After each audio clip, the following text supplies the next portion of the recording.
যে নাসিম যখন ক্রু করেন, ওনার ক্রু করার 7 দিন আগে কিন্তু আমি বিষয়টা টের পাই। এই ঘটনা একটা ঐতিহাসিক ঘটনা, আপনাদের সবাইকে বলে যাচ্ছি, বাস্তব ঘটনা। আমি 7 দিন আগে কোনো একটা ভাবে বিষয়টা আমার কানে আসে। তো বিষয়টা আমি দেশনেত্রী বেগম খালেদা জিয়াকে ইমিডিয়েটলি আমি জানাই অফিসে গিয়ে যে আপনি ওনাকে কিন্তু একটু একটু আছে রাখবেন, ঘটনাটা কেমন ঘটতে পারে, হেসিয়ে উড়িয়ে দিলেন এক কথায়। পরের দিন কিন্তু উনি আমাকে আবার ডাকলেন।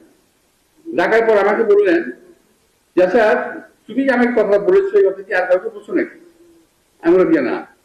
নাসিমের কথা জানা কিভাবে? উনি জেনে গেছেন। তা আমি একটা ভীষণ একটা মারাত্মক পরিস্থিতি পড়ে গেছিলাম ওই সময়। ঠিক এর আবার 2 দিন পর আমি বললাম, ম্যাডাম নাসিম কিন্তু আপনাকে হত্যার পরিকল্পনা করতেছে, এটা আপনি হয়তো জানেন না। কিভাবে? আমি নাসিম এখানে প্রথমেই সে হেলাল মুর্শিদকে ঢাকা নিয়ে আসবে। হেলাল মুর্শিদ দেখবেন যখন হেলাল মুর্শিদ ঢাকা আনবে, তখন আমি বুঝে নেবেন যে ঢাকা নিয়ে আসতে পারে, তখন হয়তো আপনি আর থাকবেন না। কারণ হেলাল মুর্শিদ হলো এটা, হেলাল মুর্শিদ যে এখন রিটায়ার করেছে কিছুদিন আগে কোন একটা সরকারের একটা জায়গায় ভালো একটা অবস্থানে ছিল।